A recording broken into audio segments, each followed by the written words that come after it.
So in this Moomoo tutorial video, I'll be showing you guys how to buy American Airlines stock on Moomoo. So once Moomoo's opened up, go to the top right, press on the search icon. In the search bar, type in ticker symbol AAL for American Airlines.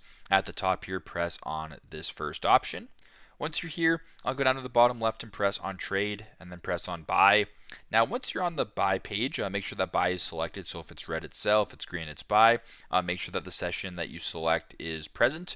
Also, too, you can change the order type from limit to market or market to limit, whatever the case may be. And then right below where it says quantity, you can change the quantity. So, for example, if you wanted to purchase 10 shares, the price of this will be right below where it says amount. And if all looks good and you want to proceed, press on the green buy button and then follow the steps that way. So very simple, super straightforward.